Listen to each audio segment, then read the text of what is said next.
Several weeks ago, someone asked me to consider preaching on this topic. The note that I received said, "The sin of vanity, the obsession with our appearance or what others think about us." And I appreciate that topic a whole lot. And this is actually the third sermon I've preached on it, though I haven't said anything about that yet, because there were two things that, in a preliminary sense, I think we needed to have built as our foundation. One of those is keeping the commandments. And so, about 3 weeks ago, we talked about that in keeping, that's not just obeying.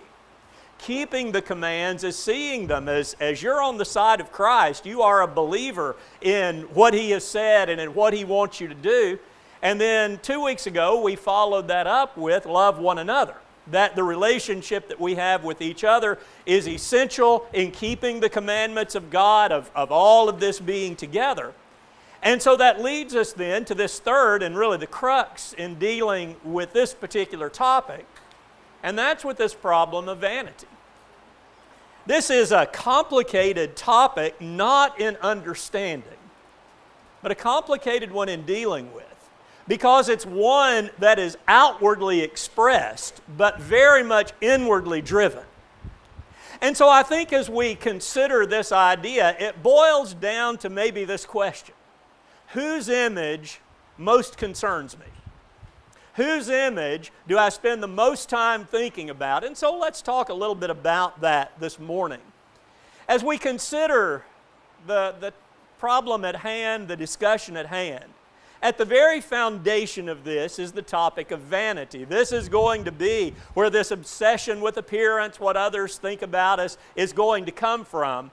And as I was preparing for this lesson, I came across a really good definition of what vanity is all about. Very simply put, not in a dictionary format, but someone suggested it's an inordinate preoccupation with what others think about us. Later in the lesson, we're going to say what others think about us is important in some ways.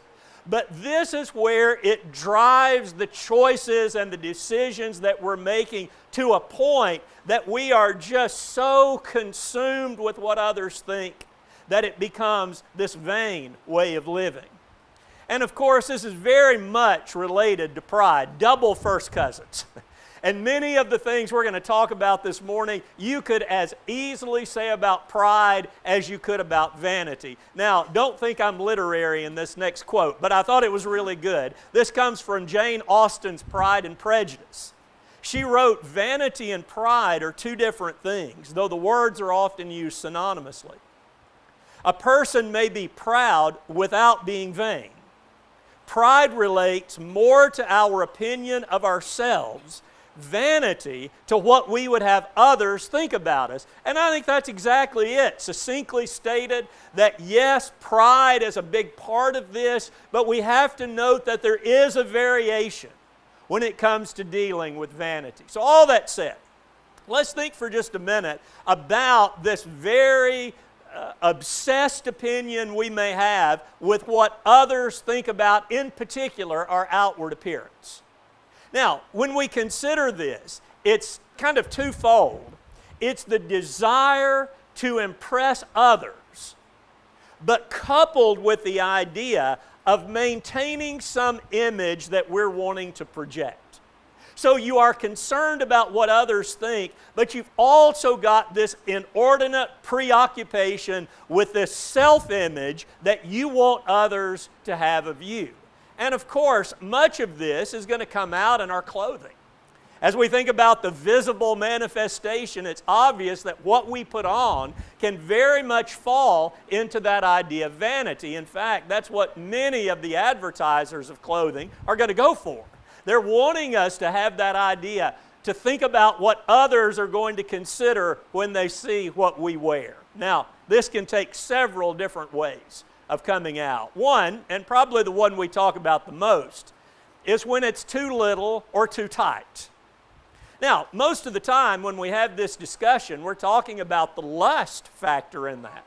That what's put on may cause some illicit feelings in the minds of others, and that's certainly much, much needed in our discussion and thinking about what we wear.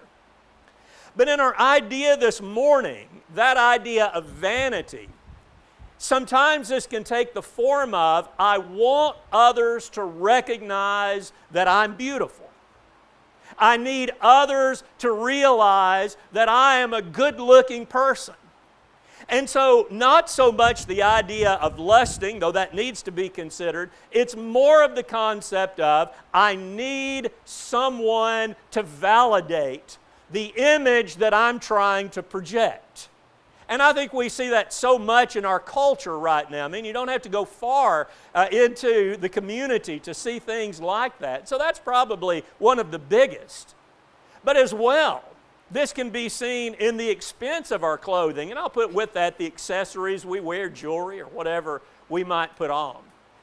Again, a little bit different in the times we're currently living in. Often, the most expensive clothes maybe look like what we threw out 30 years ago, right? It's a different style, but yet you're paying all of this because you're saying, I want this image, maybe that I have money, I want this image that I can wear whatever I want to wear, and I want you to recognize that about me. So, maybe it's too little, maybe it's too tight, maybe it's the expense of what we're wearing. But one that maybe doesn't get the attention that it needs to get is the messaging that we're sending. And so sometimes that is very blatant, very obvious. It's not an uncommon thing to be anywhere in a public place and someone come in with a very vulgar or very crude or very suggestive message on clothing. I can think of one young man that I see on a quite regular basis in a public place. And he wears this shirt, and the back of it is just filled with vulgar words. And I'm not sure what his intention of that is, other than to say, here's the kind of person I am. This is the kind of image that I want to project. And so that may be vulgar, that may be sexually oriented, as much of the case is with things that are put on clothing.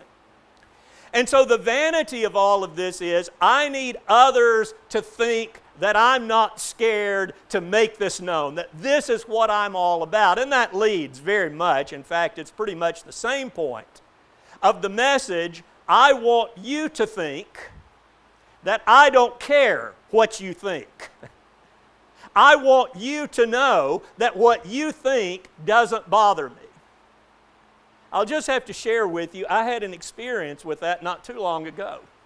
I was in Walmart, and there's one goal I have in Walmart, and that's to get out of Walmart. So I was, as I'm always in there in a hurry, and maybe I came out of the aisle a little too quickly, and almost ran into a young lady that I can describe in no other way than looking like she had just come from the set of a vampire movie. I mean, alarming, right?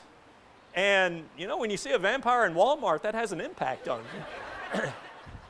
And she saw it on my face. Usually I do much better than that, but just that shock, you know, I think she got what she wanted. Right? Now, I can't judge her heart. I'm not trying to do that. But from looking at the external of what she was wearing, of that shock value, of not only her clothing, but her skin appearance and her makeup and everything about her, she was saying, I'm going to do what I want to do. Well, that's nothing more than vanity, isn't it? The idea of, I don't care what you think about me, and I want you to know that. And so we could put one other with this, again, all these fitting very much together. When you're ignoring the norms of the situation, in a cultural setting, there are expectations for certain types of clothing. And when I purposely go out of my way to violate that, what I'm saying is, I want you to look at me. I want you to notice me. And so whether it's the too little, the too tight, the too expensive, the messaging you're given, all of this can come from a heart that's saying, I am inordinately preoccupied with what you think about me. And what we understand is, that is the exact opposite of modesty. Modesty means that I am seeking to draw no undue attention to myself. This is not a sermon to say that we can't be stylish, we can't look good, we can't wear something that somebody compliments. That's not it at all. It's the message of saying that if I am consumed with the idea that I need others to look at what I'm wearing, then I'm getting outside of the bounds of modesty. And the Apostle Paul sums it up, doesn't he? When we think about what he wrote to Timothy, and he says, likewise, also that women, and I'll just say here, this applies to men, certainly, should adorn themselves, we have every point we just made, respectable apparel, suits the occasion, it's not drawing undue attention, it's modest, and you're getting yourself out of the way. Not with braided hair and gold or pearls or costly attire. The apostle, and we're going to talk about this here in just a minute, is saying the image that you need to project is someone who's not just terribly concerned about someone oohing and awing over you. That's the point he's making. Now, let's look at just a couple of other ways this manifests itself. Related for certain. It can also be in our body appearance, not the clothing necessarily, but how we actually look. And so with this, we want to make a point for sure that there is a certain amount of good about being concerned about your appearance. The body that we have is given to us by God. Anything that God has given to us, we need to take care of, don't we? Whether that be the earth we live on, the body that we walk around in, our attitude, our relationships, whatever that God has given us, we want to take great care of that. And so what we put in our bodies, the health we maintain, the habits we have, those things are good and we should care for them. The problem, though, is when I need others to validate my appearance. And when that's the case, it turns maybe from a healthy pursuit of keeping the body in good shape to this unhealthy focus on the body that turns it into an idol. So, how does vanity fit into all of that? I need people to know how I look. I need people to see that I am totally, inordinately preoccupied with my physical appearance, and I need that validation from others. That's the danger. And in a culture that is so obsessed with body image, that creates all kinds of problems, doesn't it? But yet vanity can be at the root. One other let's mention here, and this one kind of gets a little bit different direction, but still with the appearance that we're trying to project. And that's in creating a self-narrative about ourselves. And that may be in a host of ways. Someone that I know, I might need them to think I'm smart, or I'm wise, or I'm clever, or I'm in control of the situation. I remember years ago, there was a young man in the congregation. He was probably about 14, and I think it was in a Bible class. He just made this exceptional comment. And afterwards, I thanked him for that and said, that was really, really good. The unfortunate thing, for the next month, every time I saw him, he tried to say something clever and wise. And they did not attain to the first, I'll tell you. He needed me to validate him. I don't know what was missing in his life, but he needed me to think he was clever and smart, and yet I suspect if all of us think long enough, we realize that we fall to that we want to project this image. Now, a little bit different direction, but can be the same thing. I'm going to just have this shyness about me so that I'm keeping others from knowing anything about me. So shyness can be just as vain as this more obtuse way of looking at things, right? So that can be the case. It can be the case that I refuse to speak truth so that people will like me. I don't want to create any waves. I don't want to cause anybody to break this image that I'm an even, tempered, really, non-upsetting kind of person. And you can look at the opposite of that, and it may be that I'm speaking very loudly, either the truth or my version of it, so that I can project that I am an important person in this room. That I know I've got it mastered, and I'm here to help you. You see how that vanity is so sneaky? It just gets in our way of thinking. It causes us to focus too much on ourselves. And here are the dangers that we understand that it can pose. One in particular is it's going to lead to the wrong view of others. That's why I needed to put that lesson as a predecessor of this one about loving one another. Because you see, loving one another is not trying to impress one another. When I'm in the family of God, what that means is I have recognized just how fallible I am. And everybody else in this family is the exact same way. And so there should never be this idea that I've got to come in and I've got to put on this front and I need people to think this about me, that I never make a mistake, that I never sin, that I never struggle with things. I need people to see this. Well, that's a real danger. And that's what vanity can do to us. It can also lead to these feelings of either inferiority or superiority. Let's talk about a passage Paul uses that gets both of those ideas. As he was writing to the Galatians in chapter 5, verse 26, he said, "Let us not become conceited, provoking one another." And here's that part about inferiority, envying one another. There's something you have that I can't be happy that you have it because I want it, because I want people to think about me the way they think about you. That can be possessions, that can be personality, that can be looks.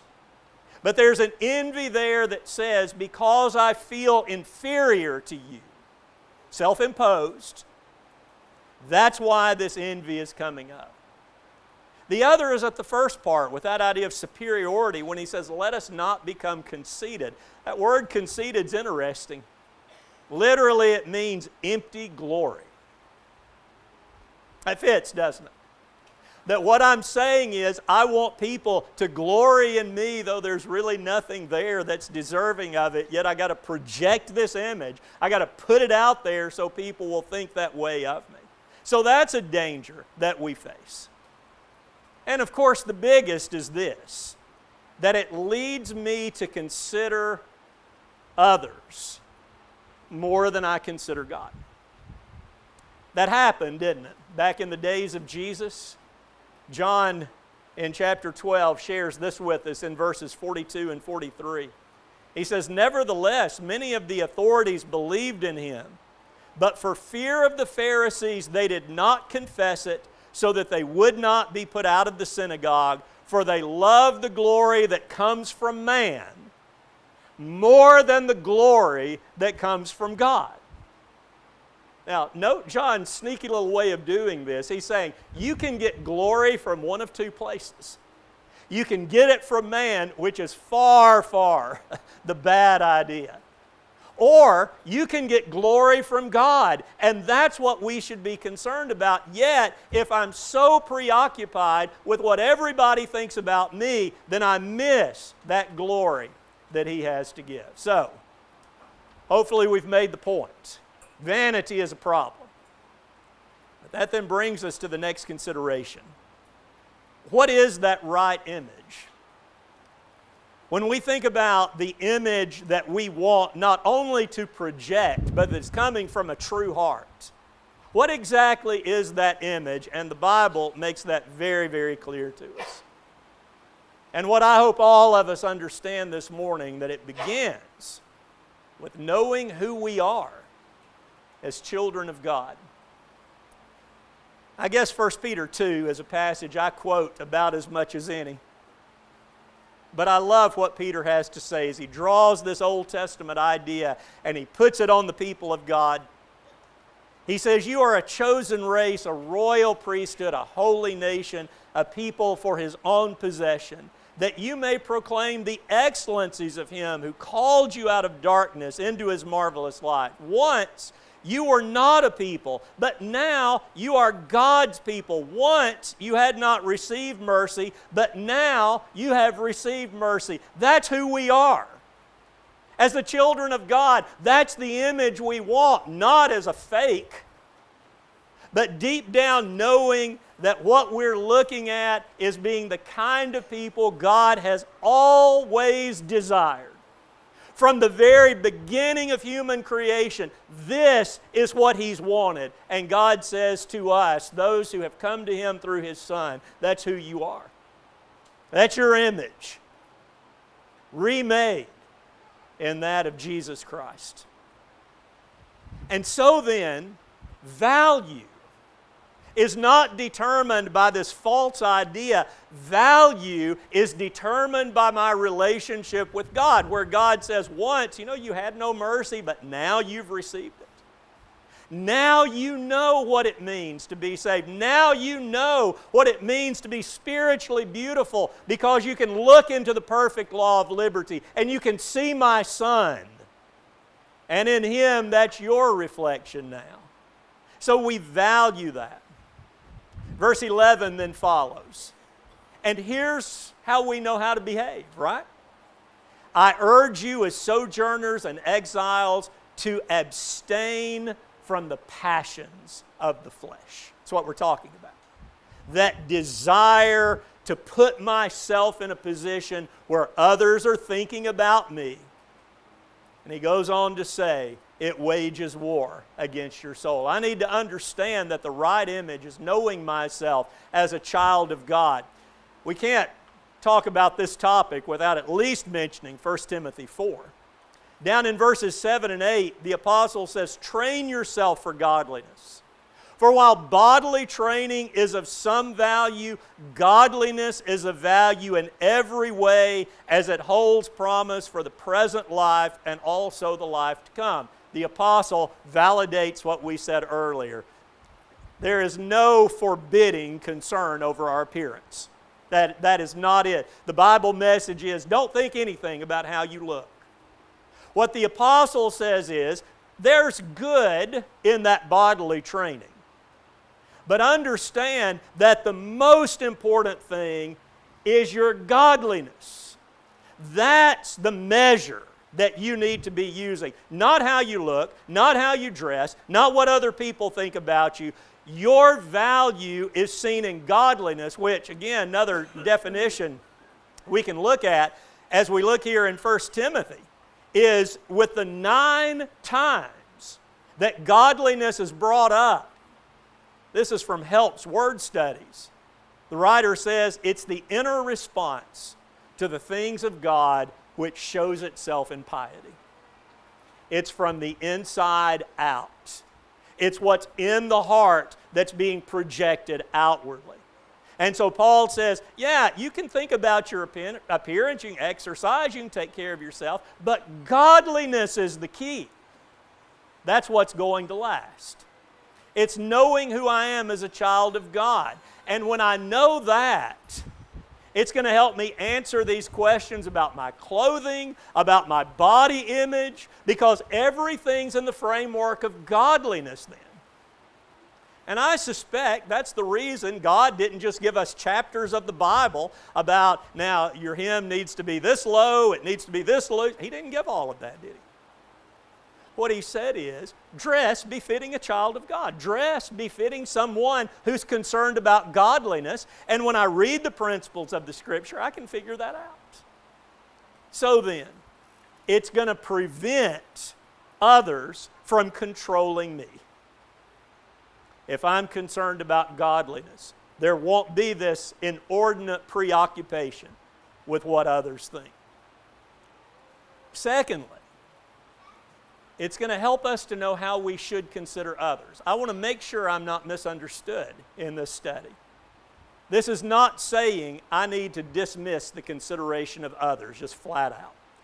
To really have that attitude, I don't care what anybody thinks, to do so would forfeit my advantage of influence. Right? And if there's one thing God is saying throughout the Bible, is when you're in the presence of someone, you need to exude the kind of influence that's going to be helpful to them. So then, God is always in focus. Let's go to another familiar verse. As Jesus was giving His Sermon on the Mount, Matthew 5:16, He says, "Let your light shine before others so that they may see your good works." Hear that? So that they can look at you and they can see your good works and give glory to your Father who is in heaven. That glorifying is a magnification. It's an honoring of God. It's saying that everything about me is professing my belief that I serve this great God. What that then will mean for me is this. I'm not concerned about people praising my godliness. I'm concerned about them praising my God. I'm not going to come to someone and say, look how great I am. Look at all the good works I'm doing. Look at all the fantastic things in the kingdom. Everything I'm doing is saying, look at the Lord, who's my motivation. That's the point Jesus is making. And so when I can get this in my mind, I'm not going to be focused on somebody really praising me for how I look or dress, or wear, or whatever. I'm going to be interested in them praising God. Now, another consideration to think about, we alluded to this earlier, is to know that we're fighting a war in this. Listen to what the apostle wrote to the Galatians, chapter 5, verses 16 and 17.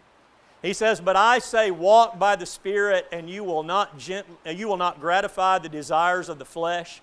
For the desires of the flesh are against the Spirit, and the desires of the Spirit are against the flesh. For these are opposed to each other, to keep you from doing the things you want to do." I tell you, that's a dramatic verse. The apostle is saying there is this war, and part of this war is something we need to recognize about ourselves, at least the vast majority of us, that we crave attention and approval. Somebody can be rebellious at heart, but really what they're craving is attention. Someone can be meek and mild, but what they're seeking is someone's approval. We struggle with that. I suspect all of us in some way or the other. But here the apostle says, you got to make sure the Spirit wins this battle. You got to make sure in this war against the spirit and the flesh, you are not going to allow that gratification of the flesh to become your goal in this life. Because he says, and this is so interesting in considering our topic this morning, he says when the Spirit wins, everybody wins.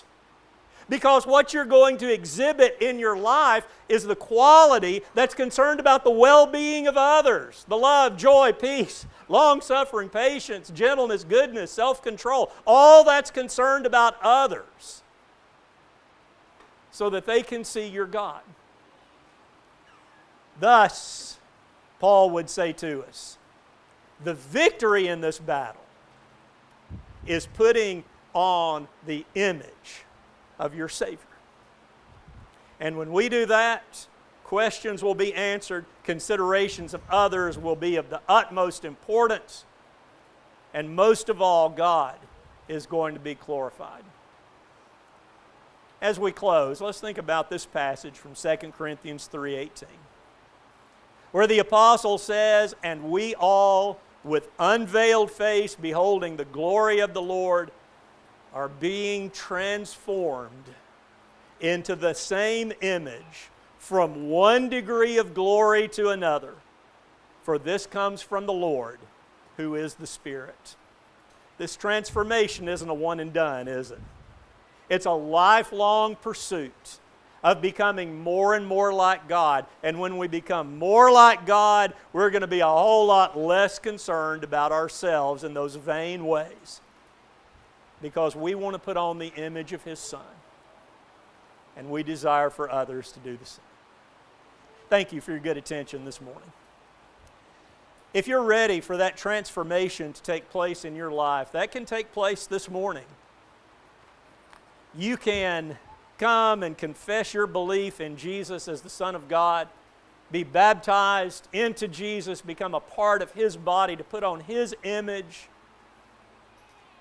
And in so doing, your image will change from the inside out. Your heart will be made right. God has promised to give a new heart to those who believe in Him. Maybe that problem of vanity is something you're struggling with. Maybe it's something else. We all know that.